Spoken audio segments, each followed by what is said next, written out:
জুলাই জাতীয় সনদ বাস্তবায়ন আদেশ সেটি নিয়ে সংসদে খুব আলোচনা সমালোচনা তর্ক বিতর্ক ওয়াকআউটের ঘটনা ঘটছে। আমি প্রথমে শুরুতে আপনার কাছে একদম মানে এই বিষয়ে একটা ছোট্ট সামারি মন্তব্য জানতে চাই, আসলে কি জুলাই বাস্তবায়ন আদেশ নিয়ে এত সমস্যা, কি কোথায় হয়ে যাচ্ছে? এইটা নিয়ে আসলে দীর্ঘদিন ধরে বা বলতে পারেন যে আলোচনাটা শুরুই হয়েছে বোধহয় আমার কাছ থেকে।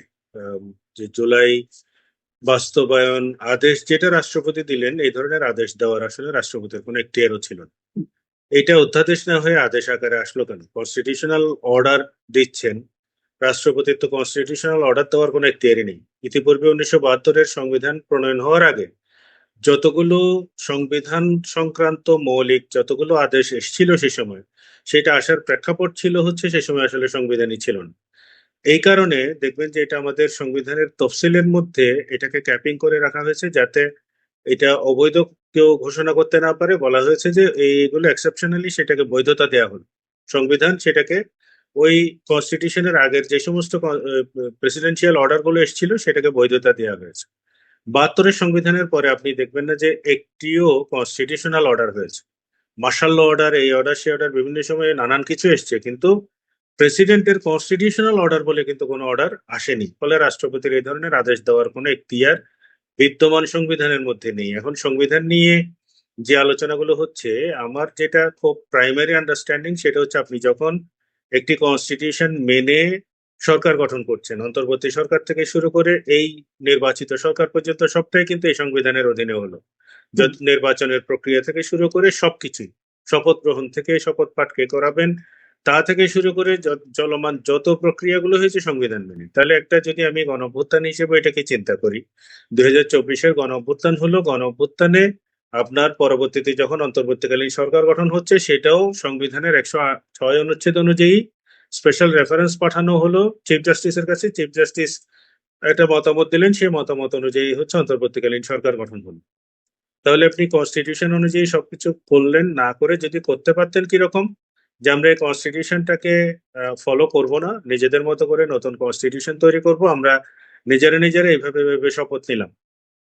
প্রেস ক্লাবের সামনে দাঁড়িয়ে, জাদুঘরের সামনে দাঁড়িয়ে আপনারা শপথ নিলেন, শহীদ মিনারে দাঁড়িয়ে শপথ নিলেন। তাতে বিপ্লবী সরকার গঠনের ক্ষেত্রে কিন্তু কোনো রকমের আইনগত ব্যত্যয় হতো না, যেহেতু পুরোটাই নতুন ফরমেশন, নতুন স্টাইলে, নতুন আহ, বাংলাদেশের সূচনা তখন হতো। কিন্তু যখন আপনি 72-এর সংবিধান অনুযায়ী আবার শপথ নিলেন, তখন তার মানে হচ্ছে আপনি ওই সংবিধানের মধ্যে থেকেই কিন্তু সমাধান করছেন। তাহলে একজন রাষ্ট্রপতি এই বিদ্যমান সংবিধানে আসলে কি কি করতে পারেন এই আপৎকালীন সময়ে, অর্থাৎ যেখানে একটি পার্লামেন্ট নেই, এবং পার্লামেন্ট না থাকা অবস্থায় জরুরি প্রয়োজনে আপনাকে আইন কোনো না কোনো ভাবে আইন প্রণয়ন করতে হচ্ছে। সেই ক্ষেত্রে 93 অনুচ্ছেদ অনুযায়ী তিনি হচ্ছে আপনার অধ্যাদেশ জারি করতে পারেন। অধ্যাদেশ জারি করার ক্ষেত্রে দেখবেন যে স্পেসিফিক কতগুলো শর্ত রয়েছে। তার মধ্যে অন্যতম শর্ত হলো যে তিনি এই সংবিধানের কোনো বিধিবিধান পরিবর্তন হয়ে যায় সেরকমের অধ্যাদেশ জারি করারও এখতিয়ার রাখেন না। রাষ্ট্রপতি যেখানে অধ্যাদেশ জারি করার এখতিয়ারই রাখেন না, সেখানে তিনি সংবিধান পরিবর্তন করে ফেলার জন্য আদেশ কিভাবে দিলেন? কারণ ওই জুলাই যে বাস্তবায়ন আদেশ দিলেন, জুলাই সনদ বাস্তবায়ন আদেশ, সেই আদেশে পরিষ্কার করে তিনি একটি সংবিধান সংস্কার পরিষদ গঠন করার জন্য সেখানে বিধান রাখলেন।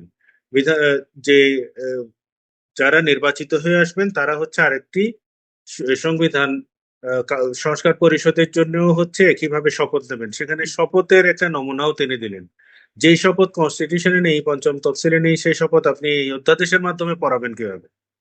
ফলে এইটা পুরোটাই হচ্ছে একটা ইলিগাল অর্ডার, যে অর্ডারটা আইনগত কোনো ভিত্তি নেই। এটা যদি আপনার কেউ অনুসরণ করে, তাহলে আসলে তাকে ওই সংবিধান আর অনুসরণ করার তো তার কোনো সুযোগ নেই। আপনি এমপি হিসেবে শপথ নিলেন বা এমপি হিসেবে প্রথমত হচ্ছে ইলেকশন করলেন, জিতলেন, সবকিছুই এই কনস্টিটিউশনের অধীনে, এবং শপথও নিলেন এই কনস্টিটিউশনের অধীনে।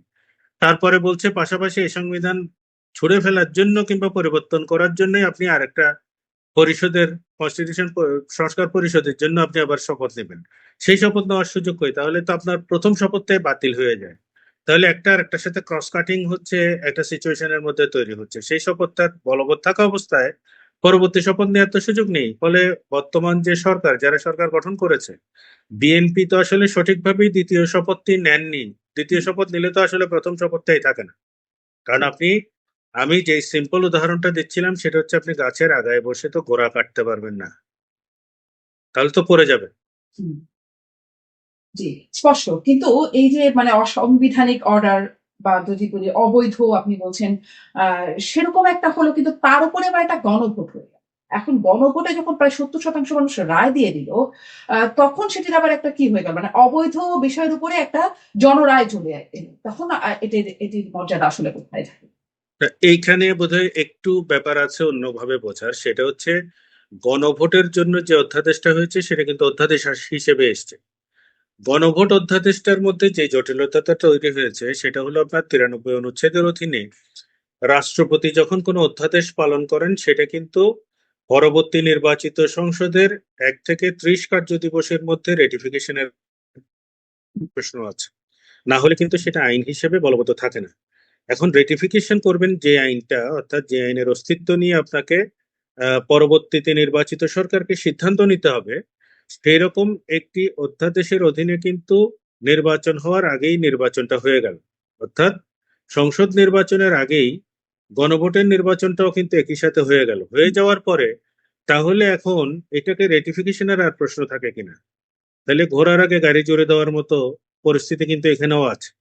এই একটা প্রশ্নের পাশাপাশি সেটা হচ্ছে আপনি অধ্যাদেশ তৈরি করতে পারবেন, আবারও যেটা বলছি যে অধ্যাদেশ তৈরি করতে পারার মধ্যে আপনার কনস্টিটিউশনের 93 অনুচ্ছেদে যে সমস্ত শর্তগুলো আছে সেই শর্তের বাইরে গিয়ে তো করতে পারবেন না, সেটা যেমন এক। দ্বিতীয় হলো কনস্টিটিউশনের বিদ্যমান কোনো বিধানের সাথে যদি কনফ্লিক্টিং কোনো কিছু আপনি করেন তাহলে সেক্ষেত্রে আমাদের কি হচ্ছে, আমাদের মৌলিক অধিকারগুলো যে তৃতীয় অধ্যায়ের মধ্যে দেওয়া আছে সেখানে 26 অনুচ্ছেদ বলছে যদি এই মৌলিক অধিকারগুলোর সাথে সাংঘর্ষিক এমন কোনো আইন যদি কেউ তৈরি করে তাহলে সেটা ধরে নেওয়া হবে শুরু থেকেই বাতিল, বাহ! ভয়েড এব ইনিশিও। তারপরে আপনার অন্যান্য বিধান যেগুলো আছে সেগুলোর কোনো না কোনো ভাবে যদি ফান্ডামেন্টাল রাইটস এর সাথে কোনো সাংঘর্ষিক পজিশন তৈরি হয় তাহলে সেটাকে তো আসলে আপনার অবৈধ ঘোষণা করার জন্য সুপ্রিম কোর্টের এখতিয়ার দেওয়া হয়েছে কনস্টিটিউশনের আর্টিকেল 44 এর মাধ্যমেই, 102 অনুচ্ছেদের মাধ্যমে, যাতে সেটাকে এক্সারসাইজ পাওয়ার, রিভিউর পাওয়ার এক্সারসাইজ করার জন্য ক্ষমতা দেওয়া হলো হচ্ছে আপনার সুপ্রিম কোর্টের হাইকোর্ট বিভাগকে। হাইকোর্ট বিভাগে সে কারণে রাইটলি দুজন আইনজীবী এসে চ্যালেঞ্জ করেছেন যে এটা তো কনস্টিটিউশনের সাথে হুম, সাংঘর্ষিক একটি পরিস্থিতিতে গণভোট করা হলো। এখন যেটা এগুলো তো আইনি প্রশ্ন, আপনি এগুলোকে বেশিরভাগ ক্ষেত্রেই দেখবেন বাংলাদেশে ডিল করা হচ্ছে রাজনীতি আর একাডেমিক আলোচনাটাকে দুইটাকে গুলিয়ে হচ্ছে আলাপ আলোচনাটা চলছে। আমি যে আলোচনাটা করছি সেটা হচ্ছে একাডেমিক পয়েন্ট অফ ভিউ থেকে। এখন যদি এটাকে আপনি পলিটিশিয়ান একজনকে নিয়ে আসেন যিনি কনস্টিটিউশনকে ডিবেট করতে চান, তিনি বলবেন যে যেখানে জনরায় হয়ে গেছে সেখানে আপনার কনস্টিটিউশনে কি আছে কিনা এটা তো আর দেখার ব্যাপার নাই। হুম। এখন আপনি তো পল্টনের ময়দানে যে বক্তব্য দেবেন আর আমি তো কোর্টে দাঁড়িয়ে সেই একই বক্তব্য তো দেব না, দুইটার মধ্যে তো বেসিক কতগুলো পার্থক্য থাকবে। কিন্তু একাডেমিক এখন পয়েন্ট অফ ভিউ তাহলে থেকে কি হচ্ছে হবে? গণভোটটাই হচ্ছে আসলে। এখন তাহলে কি হবে? মানে আইনে এটা কভার করছে না, আবার এদিকে জনরায়ের কথা মানে সংসদে পর্যন্ত বলা হচ্ছে।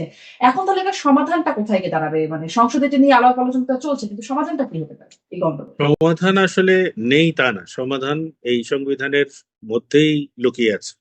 সেটা হলো হচ্ছে আপনার, ধরেন সংসদে ওনারা বসে আবার সিদ্ধান্ত নিলেন যে কনস্টিটিউশনের কিছু বিষয়কে ওনারা পরিবর্তন করবেন। কি পরিবর্তন করবেন এই গণভোটের মাধ্যমে তো আসলে আমরা জানতেই পারিনি। 4টা প্রশ্ন করা হলেও আসলে সেটার মধ্যে আসলে 30টি সিদ্ধান্ত লুকায়িত ছিল যেটার জন্য জনগণ হা ভোট দিয়েছে। এটা তো একটা হুজুগে পড়ে হচ্ছে সবাই মিলে সরকার, অন্তর্বর্তী সরকারও প্রচারণা চালিয়েছে হ্যাঁ ভোটের পক্ষে, যেটা হচ্ছে আরেকটা কনফ্লিক্ট অফ ইন্টারেস্টের জায়গা।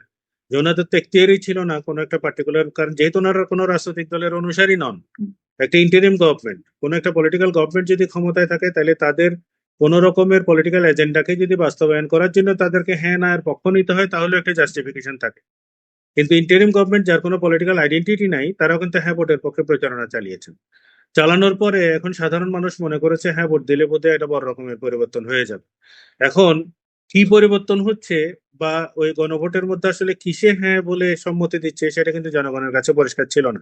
অধিকাংশ মানুষই কিন্তু জানতোই না যে 30টি সিদ্ধান্ত যারা রাজনৈতিক দলগুলো মিলে নিয়েছেন সেটাতে হচ্ছে আসলে সেখানে ওনারা সম্মতি দিচ্ছেন। হুম। এখন এই আলোচনাগুলো ওপেন সংসদের মধ্যে হতে পারে, এই ইস্যুগুলোই আলোচনা হওয়ার পর যদি সংসদের সিদ্ধান্ত হয় সর্বসম্মতভাবে বা মেজরিটি যদি সিদ্ধান্ত নেয় যে না ঠিক আছে আমরা এই সংবিধানের এই পার্টিকুলার ইস্যুগুলোকে আমরা পরিবর্তন করব। সেক্ষেত্রে পরিবর্তন করার জন্য প্রয়োজনে যদি আরেকবার গণভোট হতে হয়, আরেকবার গণভোট হবে, অসুবিধা কি? এবং সেটাতে এই বিদ্যমান সংবিধানের কাঠামোর মধ্যেই আপনার এই পরিবর্তনের জন্য তখন সেটা করতে হবে। যদি জনগণ রায় দেয় যে না, গণভোটের মাধ্যমে বলে যে এই ইস্যুগুলোতে আমরা এই পরিবর্তনটা চাই, চাওয়ার পরে কিংবা আপনার হ্যাঁ বা নাতে তো আসলে জেনুইনলি প্রশ্ন থাকে তো একটা, 4টা প্রশ্ন নিয়ে গণভোট হয়েছে, এটাও আসলে পৃথিবীতে নজির খুব একটা পাবেন না আপনি। একটা হবে কি সংবিধানের পরিবর্তন চান কি চান না, জনগণ বলবে হ্যাঁ চাই। ধরেন যদি পরিবর্তন চাই এর পক্ষে আসে, তাহলে কি কি পরিবর্তন হবে না হবে সেটা সংসদে তো ওপেন ডিবেট চলছে। সেই ডিবেট গুলো থেকে মানুষ জানতে পারবে, প্রয়োজনে সেটার এক্সপার্ট কমিটি করা, লোকজনের সাথে আবার কথা বলা, সেই স্কোপ গুলো তো থাকছেই। পরে তারা যদি সিদ্ধান্ত নেন তাহলে সেই দিকেও তারা যেতে পারবেন।